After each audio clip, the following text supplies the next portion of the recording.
नमस्कार, मैं हूँ मनविंदर। आप सभी राष्ट्रवादियों का एमबीएन नेटवर्क में एक बार फिर से बहुत-बहुत स्वागत है। और आज के शो में मेरे साथ हैं वर्ल्ड फेमस आचार्य रीना जी।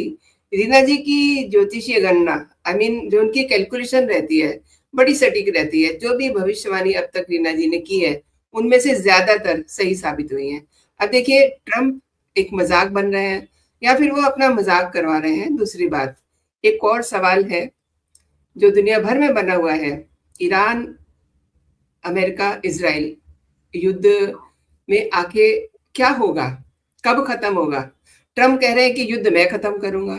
कभी वो कहते हैं कि मैं युद्ध से बाहर आ गया हूँ। कभी वो ये सिग्नल देते हैं कि फैटी एसिड यूज़ करेंगे। और देखिए, जैसे-जैसे युद्ध बढ़ रहा है, तो एक सवाल तो खड़ा हो रहा है कि अब इस युद्ध में कौन जीतेगा, कौन हारेगा? वैसे भी जब जिस समय जंग होती है, तो लोगों के दिमाग में ये होता है, कौन जीतेगा, कौन हारेगा? तो इसका समाधान क्या है? इसके साथ ही अपने देश के अंदर भी एक युद्ध शुरू हो रहा है। 5 राज्यों में चुनाव है। इन पर सभी की नज़र है, खास तौर पे वेस्ट बंगाल पे। और ममता के सामने कितनी टफ फाइट है। कई सारे सवाल हैं, इन्हें समझते हैं ज्योतिषी एंगल से। रीना शर्मा जी का स्वागत कर लेते हैं। रीना जी, बहुत-बहुत स्वागत है आपका। नमस्कार। Thank you. नमस्कार Manvinder ji, thank you so much for inviting me once again. अच्छा लगता है आपके शो पे। आपके सभी ऑडियंसेस को भी मेरा नमस्कार। आपने एक जो ये सेंटेंस बोला कि ज्यादातर भविष्यवाणियां सही होती हैं, तो आपने बड़ा सटीक शब्द यूज किया, ज्यादातर। क्योंकि जो भी भविष्यवाणियां सत्य होती हैं उसके लिए भगवान को हमेशा धन्यवाद करती हूँ, माँ सरस्वती को धन्यवाद करती हूँ।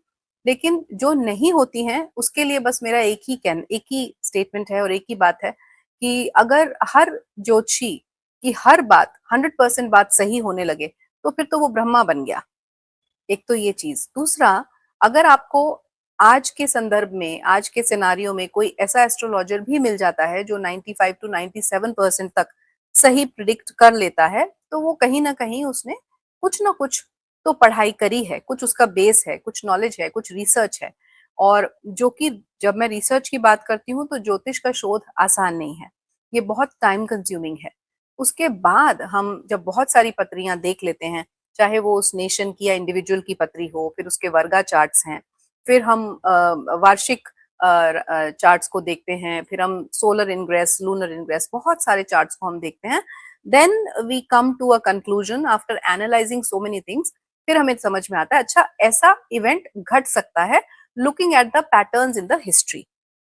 Because of which I predicted for Donald Trump, I predicted for Nitish ji कि ये step down करेंगे.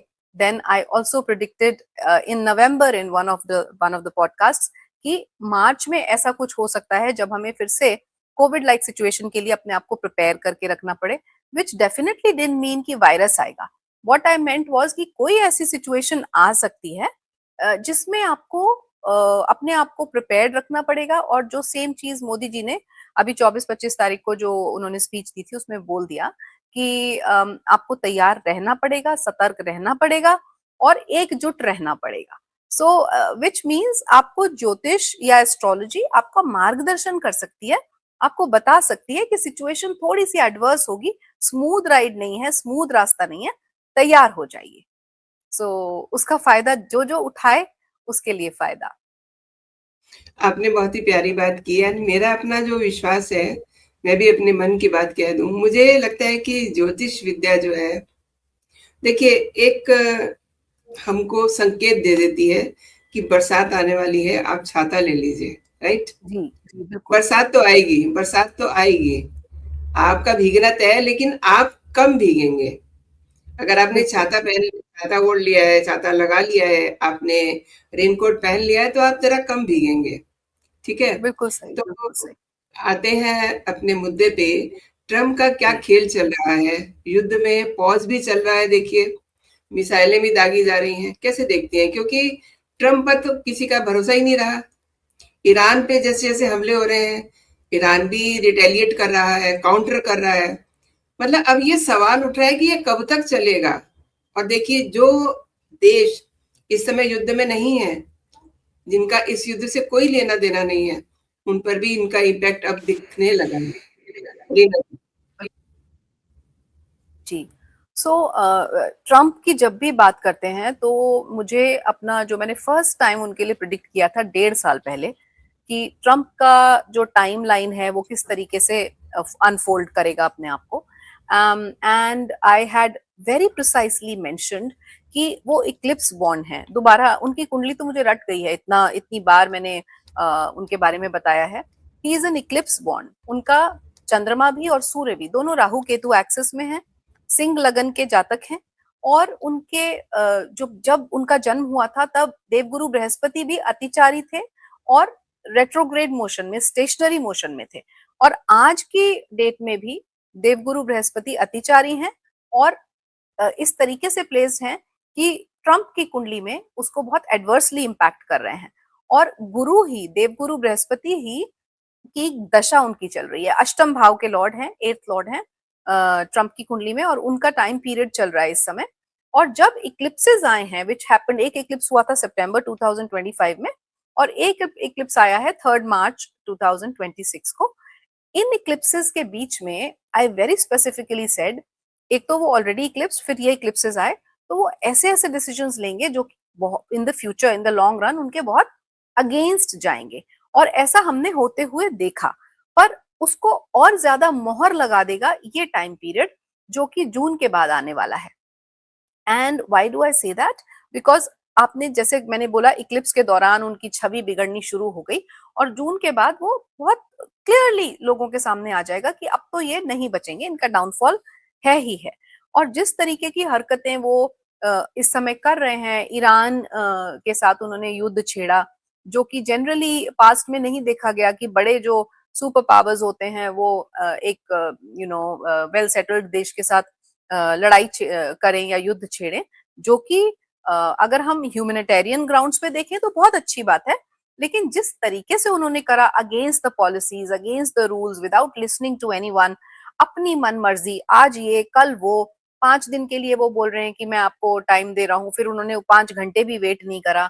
अब again today, I think I just read the news just before this podcast कि उन्होंने कहा है कि फिर से वो सीज फायर मांग रहा है Iran, which is quite unlikely, because Iran तो ऑल आउट है, फुल थ्रॉटल है in the war right now.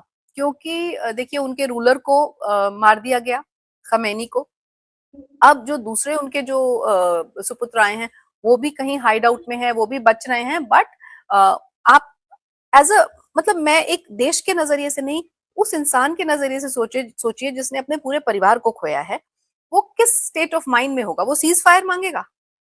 वो बिल्कुल तैयार है कि मैं सामने वाले को नहीं छोड़ूंगा। And which is the reason कि ट्रम्प जो है इस समय अपनी छवि सुधारने की कोशिश कर रहे हैं, बट वो बहुत जबरदस्त एरर्स कर रहे हैं इस चीज में, because nobody is in the world will जो उनकी बातें हैं उसमें आने वाला है, उसमें फंसने वाला है। और अब वो एक और बड़ी गलती कर रहे हैं कि अपने सोल्जर्स को वहां पे भेज रहे हैं, ईरान की सॉइल पे भेज रहे हैं, when boots will be there on another country, on Iran. और वहां जब अमेरिकी सोल्जर्स मरेंगे या उनका नुकसान होगा, बिकॉज ये तो एक तरीके से सुइसाइड है उन सोल्जर्स के लिए। They don't want to go, they are forcibly sent to the soil of Iran. अब वहां पे जब वो मरेंगे और उनकी डेड बॉडीज वापस आएंगी, तो आप सोचिए उसके ऊपर, ट्रम्प के ऊपर कितना बड़ा इम्पीचमेंट का केस चलेगा। And this also I said कि जून के बाद उनकी रेपुटेशन पे एक ठप्पा लग जाएगा, एक स्टैंपिंग हो जाएगी, which is the case of impeachment on him after June, and then midterm election, then it's the complete downfall. Trump will become history.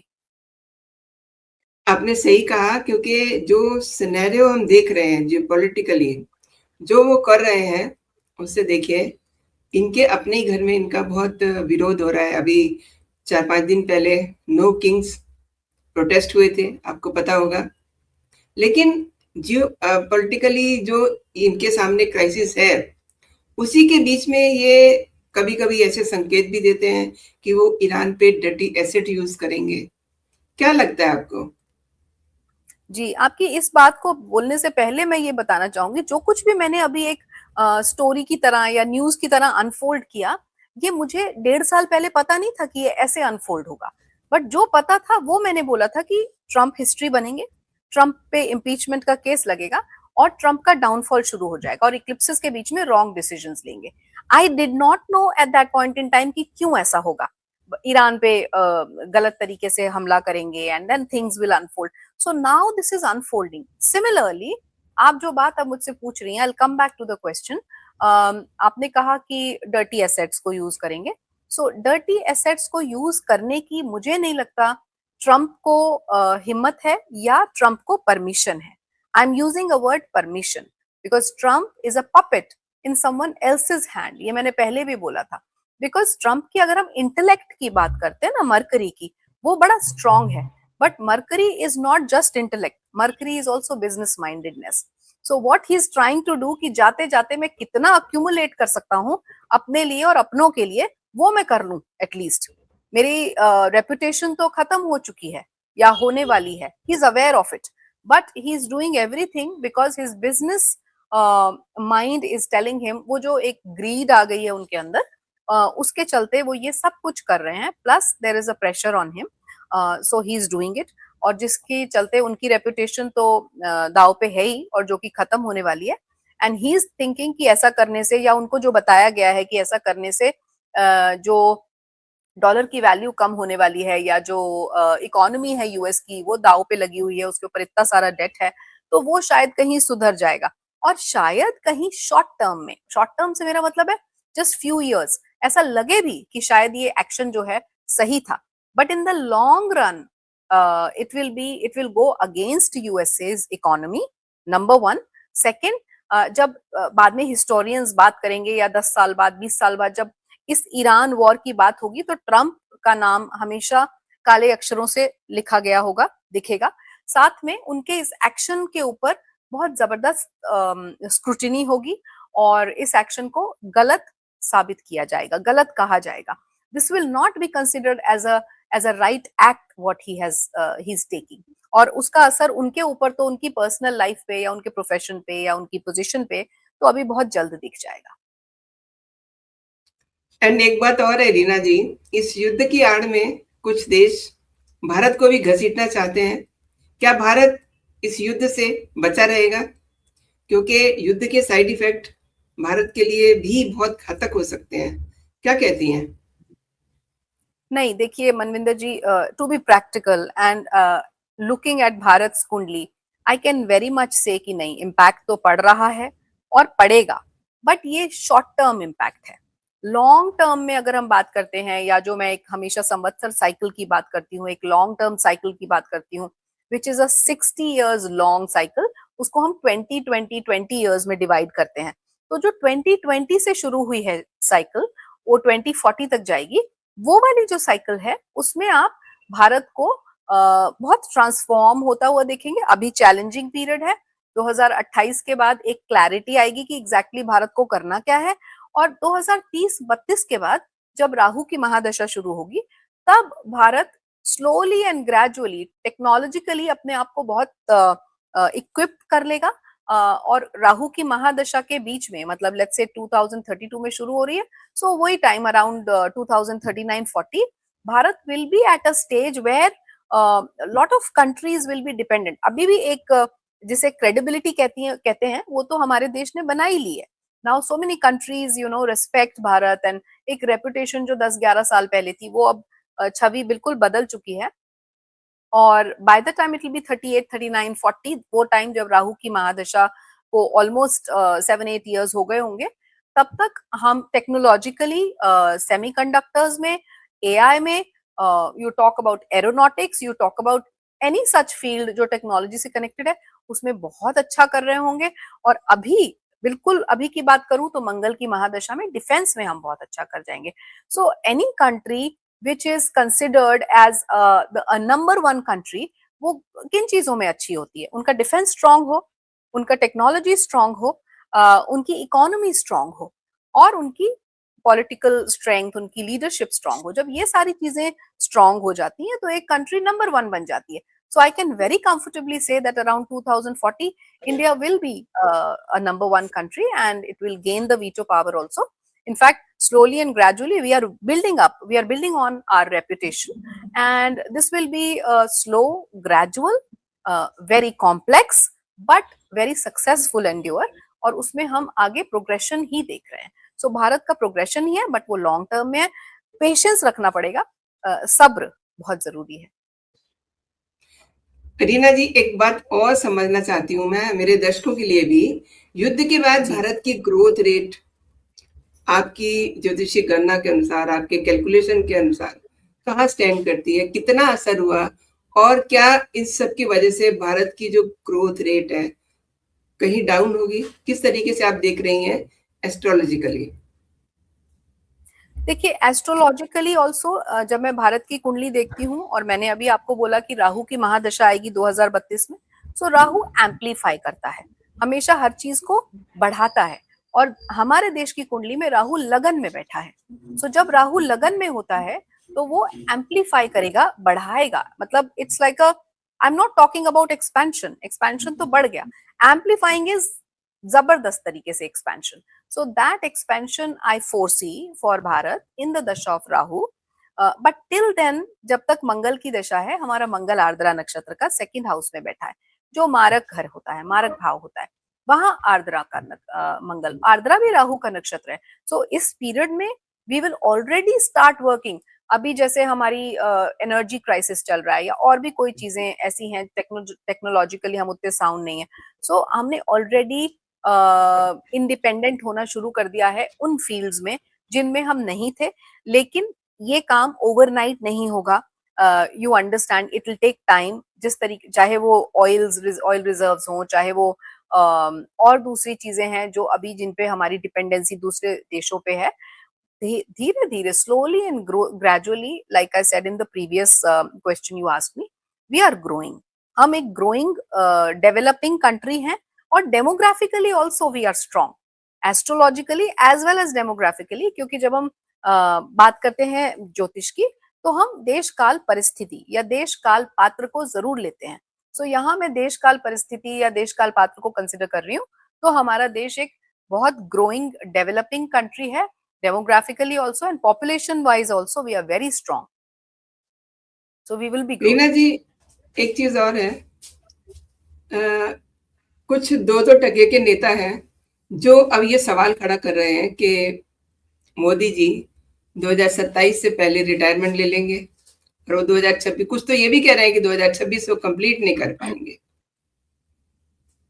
थोड़ी सी इस पे भी चर्चा कर ली जाए, क्योंकि मोदी जी ने जो देश के लिए किया है शायद इससे पहले कभी नहीं हुआ।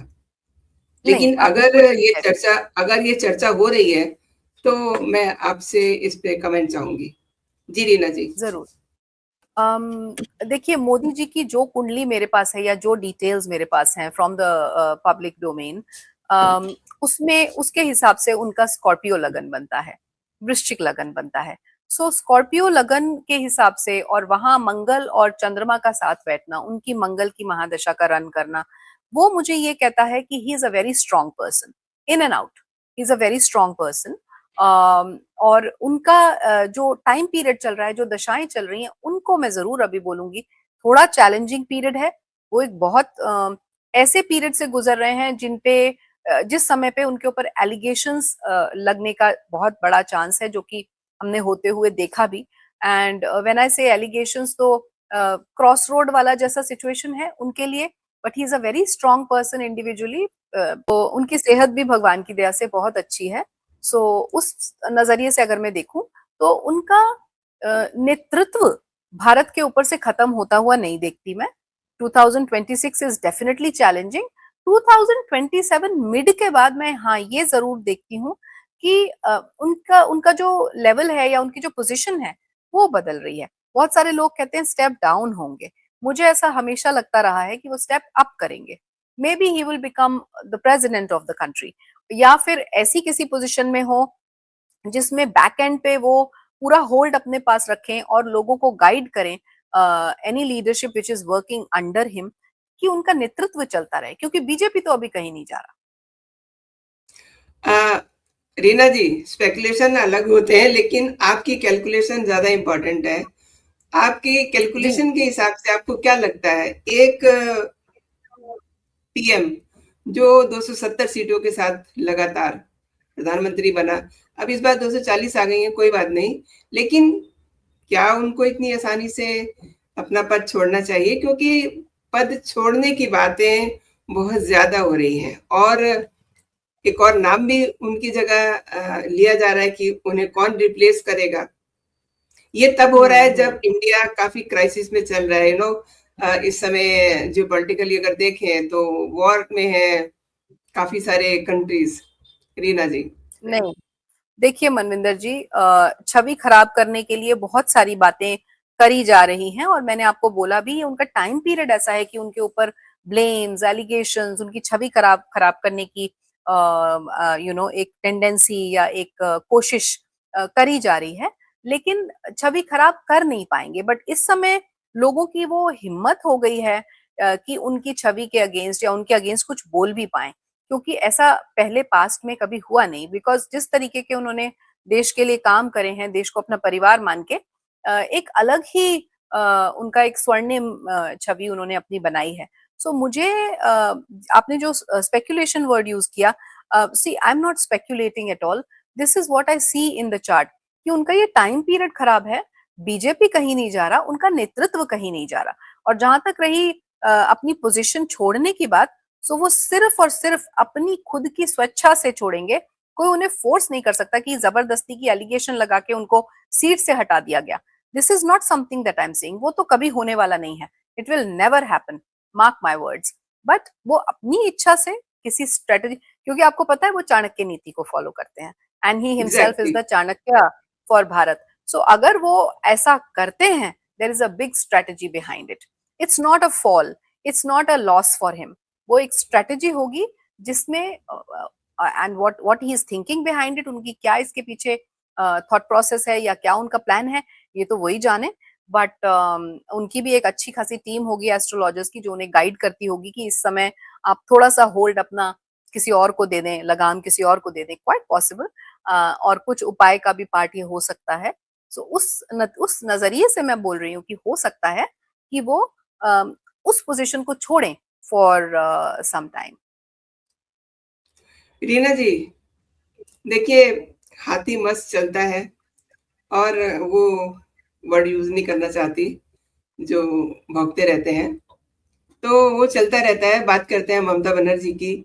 इस समय बड़ी डेस्परेट है। कई सारी उनके चुनावी सभाओं को मैं देख रही हूँ, जिस तरीके से वो वहां गलतियां कर रही हैं। आई शुड से, मतलब गलतियां वर्ड इसलिए यूज कर रही हूँ कि जो चीजें वो अपने भाषणों में कह रही हैं, वो बताता है कि इस समय वो बहुत डेस्परेट है और हार उनको दिखाई दे रही है। लेकिन आपका जो ज्योतिषीय गणना है वो क्या कहता है? क्या वो अगेन मुख्यमंत्री बनेंगी या फिर निजाम बदलने वाला है? देखिए, ममता बनर्जी के बारे में भी बहुत पहले मैंने बोल दिया था, और अब मैं अपने स्टेटमेंट को नहीं बदलूंगी। I will stick to that, कि ममता बनर्जी की जो कुंडली है वो मेष लगन की है, जो उनके डिटेल्स अवेलेबल हैं। देखिए, उन डिटेल्स की क्या क्रेडिबिलिटी है कहना मुश्किल है, इसीलिए मैंने टीएमसी की भी कुंडली बनाई, क्योंकि TMC is equal to Mamata Banerjee. सो दोनों ही नजरियों से या दोनों ही कुंडलियों से जब मैंने देखा, तो मुझे ये दिखता है कि उनकी जो बहुत अच्छे, बहुत स्ट्रांग ग्रहों की दशा थी, उनके एक एग्जॉल्टेड सैटर्न की, उच्च के शनि की दशा थी, वो ओवर हो रही है, वो ओवर होने ही वाली है। और शनि ने पिछले 19 साल, 18 सालों में उन्हें बहुत ऊंचाई दी, क्योंकि कहीं ना कहीं उन्होंने अपने आप को उस शनि के मुताबिक ढाला भी था। मतलब हार्ड वर्क किया, मेहनत करी, एक डिसिप्लिन से चली। लेकिन जब आप किसी ग्रह के एनर्जी के अगेंस्ट चलना शुरू कर देते हैं, मैं हमेशा बोलती हूँ कि हर ग्रह की एनर्जी होती है, जैसे हमारी एनर्जी है, एक मैग्नेटिक फील्ड होता है। सो अगर आप उस ग्रह को अपना दोस्त नहीं बनाएंगे और उसको अपना दुश्मन बनाएंगे, तो वो ग्रह आपके एंटी हो जाएगा। So that's what she did. Shani कहते हैं discipline, follow the policies, follow the rules, न्यायाधीश हैं शनि। अब उन्होंने तो अगेंस्ट द पॉलिसीज जाना शुरू कर दिया। जब आप अगेंस्ट द पॉलिसीज जाएंगी, और जब आप ऐसे काम करेंगी, ऐसे कर्म करेंगी, क्योंकि कर्म कारक भी शनि है, जो कि अगेंस्ट द नॉर्म्स है, अगेंस्ट द एथिक्स है, तो नेचुरल सी बात है वो शनि आपके लिए एंटी हो जाएंगे। और अब तो उनकी छिद्र दशा चल रही है, अब बिल्कुल एंडिंग दशाएं हैं। सो एंडिंग दशाएं हैं, छिद्र दशा है, this is giving all the indications that this is the end of her domain और her regime, whatever you want to call it. उनकी रूलरशिप वहां चली, क्योंकि उन्होंने बाद में एक डिक्टेटर की तरह ही काम करना शुरू कर दिया पिछले कुछ सालों में। और she spoiled her image and she spoiled her Karma cycle. उनका कर्मा साइकिल बहुत हैम्पर हो गया, एंड जहाँ पे कर्मा साइकिल हैम्पर हो जाता है तो वो हमेशा नेगेटिवली रिवर्स करता है, रिवर्ट बैक करेगा। That is what is going to happen to her. And जब आप कह रही हैं कि अपनी मीटिंग्स में, अपनी स्पीचेस में वो गलतियां कर रही हैं, सो वो विनाश काले विपरीत बुद्धि, अब उनका विनाश काल चल रहा है, शुरू हो गया है। और इसी वजह से उनके मुंह से भी, उनके मुख से जो चीजें निकल रही हैं वो बड़ी अनाप शनाप निकल रही हैं। The only thing that I see may work for her, जैसे मैंने नीतीश जी के लिए कहा था, क्योंकि हमें तो सब कुछ देखना है, देश काल परिस्थिति। वो कहाँ रहती हैं? वो वेस्ट बंगाल में रहती हैं। सो अगर कोई ब्लैक मैजिक करवा लें तो बात अलग है, may be she get the पदवी व्हाट शी वांट्स। लेकिन नीतीश जी की तरह ही वो पदवी पे ज्यादा समय टिक नहीं पाएंगी, इवन इफ शी विंस, जो कि मुझे दिखता नहीं। She will not win. This is the end of her political career.